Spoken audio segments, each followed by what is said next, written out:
मुंबई 7 द्वीपों से बना वह शहर जो कभी सोता नहीं। आज इसकी गगनचुंबी इमारतें और समुद्री लिंक रोड दुनिया को चकाचौंध कर देते हैं। लेकिन 60 और 70 के दशक में इस चमक के नीचे एक गहरा और खौफनाक अंधेरा पसरा था। यह दौर था अंडरवर्ल्ड के उदय का, जहां कानून की किताबों से ज्यादा बारूद की गूंज पर यकीन किया जाता था। लेकिन इस खूनी खेल के बीच एक ऐसा नाम उभरा जिसने कभी हाथ में बंदूक नहीं पकड़ी, कभी किसी का कत्ल नहीं किया, फिर भी पूरे शहर की तूती उसके नाम से बोलती थी। दाऊद इब्राहिम जैसे खूंखार नाम भी उसके सामने सिर झुकाते थे। दुनिया उसे हाजी मस्तान के नाम से जानती थी। मस्तान की कहानी किसी फिल्मी पटकथा से कम नहीं है। 1 मार्च 1926 को तमिलनाडु के कडलौर के एक बेहद साधारण और गरीब परिवार में एक बच्चे का जन्म हुआ, जिसका नाम रखा गया मस्तान हैदर मिर्जा। घर में इतनी तंगहाली थी कि 2 वक्त की रोटी भी नसीब होना मुश्किल था। मस्तान के पिता हैदर मिर्जा एक छोटे किसान थे, जिनकी फसलें अक्सर सूखे की भेंट चढ़ जाती थी। साल 1934 में जब मस्तान महज 8 साल का था, गरीबी से तंग आकर उसके पिता उसे लेकर सपनों की नगरी बॉम्बे, अब मुंबई आ गए। उन्हें लगा कि इस बड़े शहर में उनकी किस्मत पलटेगी।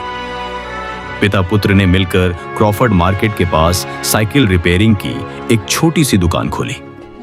दिन भर ग्रीस, कालिख और धूल में लिपटे रहने वाले मस्तान की नजरें अक्सर सड़क पर दौड़ती उन महंगी शेवरले और फिएट गाड़ियों पर टिकी रहती थी। फटे कपड़ों में लिपटा वह लड़का अक्सर सोचता, क्या मेरी तकदीर में कभी इन गद्देदार सीटों पर बैठना लिखा है? 10 साल बीत गए। मस्तान अब एक गबरू जवान बन चुका था। साइकिल के पंचर जोड़ते जोड़ते उसे एहसास हो गया कि मेहनत की इस धीमी रफ्तार से वह कभी शहंशाह नहीं बन पाएगा।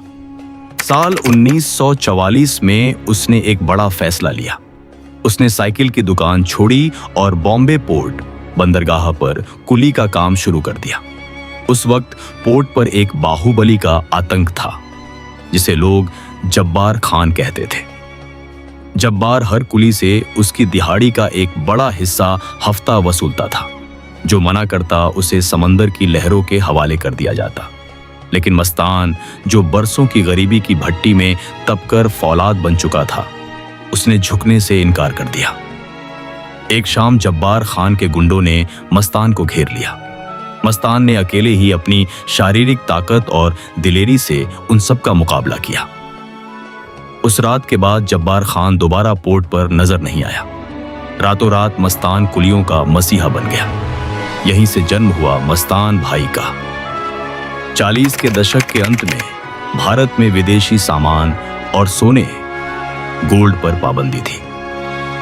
लोगों में विदेशी घड़ियों और सोने के बिस्कुटों की भारी चाहत थी। मस्तान की तेज बुद्धि ने भांप लिया कि असली दौलत पसीने बहाने में नहीं, बल्कि दिमाग लगाने में है। यहीं उसकी मुलाकात बंदरगाह के एक पुराने खिलाड़ी कासिम भाई से हुई। कासिम के पास माल था, लेकिन उसे बाहर निकालने का रास्ता नहीं पता था। मस्तान ने अपनी चतुराई से बिना किसी शोर शराबे के कासिम का सारा सोना कस्टम विभाग की आंखों में धूल झोंककर बाहर निकलवा दिया। कासिम दंग रह गया और मस्तान को हर डील में 10% का सीधा पार्टनर बना लिया। मस्तान अब अमीर होने लगा था। उसके फटे हुए कुर्ते की जगह अब सफेद मलमल के कपड़ों ने ले ली थी। लेकिन उसे क्या पता था कि समंदर की इन लहरों के बीच उसे न सिर्फ दौलत, बल्कि वफादारी और मोहब्बत के ऐसे इम्तिहान देने होंगे जो उसे इतिहास के पन्नों में दर्ज कर देंगे। कासिम भाई और मस्तान का कारोबार फल फूल रहा था। मस्तान अब सिर्फ एक मोहरा नहीं, बल्कि वजीर बन चुका था। लेकिन जुर्म की दुनिया में धूप और छांव का खेल चलता रहता है। एक रात जब मस्तान का एक बड़ा शिपमेंट बंदरगाह पर उतर रहा था, तभी पुलिस ने छापा मार दिया। मस्तान तो अपनी फुर्ती से बच निकला, लेकिन कासिम भाई पकड़े गए। उन्हें 4 साल की कड़ी सजा हुई। अंडरवर्ल्ड में दस्तूर था कि जब बॉस जेल जाता तो गुर्गे सारा माल और पैसा लेकर गायब हो जाते थे। लेकिन मस्तान अलग मिट्टी का बना था। 4 साल तक उसने न केवल कासिम का धंधा संभाला, बल्कि उसकी पाई पाई का हिसाब रखा।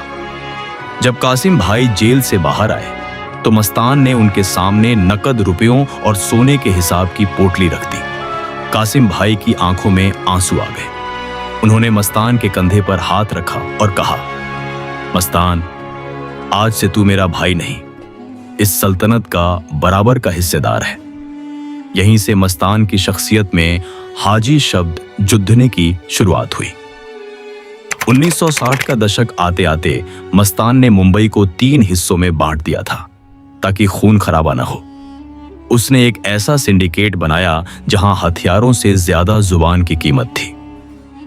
समुद्र का किनारा मस्तान के वफादार साथी रतन शाह ने संभाला। शहर का दिल मस्तान ने बशीर खान के हवाले किया। दक्षिण मुंबई की गलियां अप्पा मुदलियार के पास थीं। इस पूरी चौकड़ी का मुखिया यानी चेयरमैन था हाजी मस्तान। वह सफेद मर्सिडीज में चलता, सफेद कपड़े पहनता और सिगार का धुआं उड़ाते हुए बड़े बड़े फैसले लेता। उसका एक ही उसूल था, सरकार को टैक्स मत दो, लेकिन गरीब का हक मत मारो। दुनिया जिस डॉन के नाम से कांपती थी, वह खुद एक मुस्कान का गुलाम था। मस्तान को प्यार हुआ था उस दौर की सबसे हसीन अदाकारा नूर जहां। वह उनकी फिल्मों का इतना दीवाना था कि एक ही फिल्म को 20-20 बार देखता था। मस्तान ने नूर जहां के लिए करोड़ों खर्च किए, उनके बंगले के बाहर फूलों के गुलदस्ते भेजे, लेकिन वह कभी उनसे अपने दिल की बात नहीं कह पाया। मस्तान पहले से शादीशुदा था और अपनी पत्नी सबिहा का बहुत सम्मान करता था। उसकी तहजीब ने उसे कभी अपनी मर्यादा लांघने की इजाजत नहीं दी। कहते हैं जब नूरजहां का इंतकाल हुआ तो सफेद लिबास पहने मस्तान घंटों उनकी कब्र के पास बैठकर खामोशी से आंसू बहाता रहा। यह उसकी जिंदगी का वह हिस्सा था जिसे दौलत कभी नहीं खरीद पाई। इश्क में नाकाम रहने के बाद मस्तान ने अपना रुख फिल्म इंडस्ट्री की ओर किया, लेकिन एक फाइनेंसर के तौर पर। उस दौर में अगर किसी प्रोड्यूसर की फिल्म बीच में रुक जाती या किसी एक्टर का झगड़ा हो जाता तो पुलिस के पास जाने के बजाय लोग मस्तान भाई के पास जाते थे। मस्तान ने फिल्म जगत को वह अनुशासन दिया जो उस वक्त कानून नहीं दे पाया था। आज भी बॉलीवुड की कई बड़ी फिल्मों जैसे दीवार या once upon a time in Mumbai के एंग्री यंग मैन वाले किरदार कहीं न कहीं मस्तान की इसी दबंग और रहमदिल छवि से प्रेरित है। साल 1975 देश के सियासी गलियारों में हलचल मची थी। इंदिरा गांधी की सरकार ने देश में आपातकाल इमरजेंसी का ऐलान कर दिया।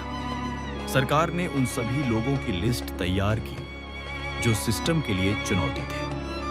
दशकों तक पुलिस की पहुंच से दूर रहने वाला हाजी मस्तान पहली बार सलाखों के पीछे पहुंचा। उसे कोफे पोसा कानून के तहत जेल में डाल दिया गया। जेल की काल कोठरी में मस्तान की मुलाकात हुई लोकनायक जयप्रकाश नारायण जेपी से। जेपी के सादे लिबास, ऊंचे विचारों और निस्वार्थ सेवा भाव ने मस्तान के अंदर के अपराधी को झकझोर दिया। जेपी ने मस्तान से एक ऐसी बात कही जो उसके दिल में उतर गई।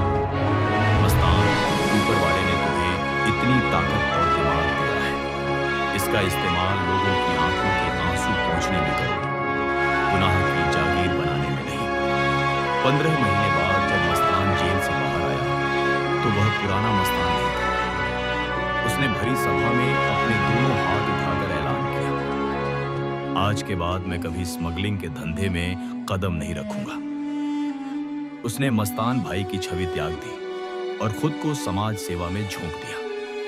उसने अपनी एक राजनीतिक पार्टी बनाई और मुंबई के उन इलाकों में स्कूल, अस्पताल और समाज कल्याण के काम शुरू किए जहां कभी उसका खौफ हुआ करता था।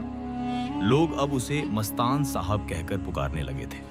वह अब सफेद मर्सिडीज से उतरकर गरीबों की बस्तियों में पैदल घूमने लगा था।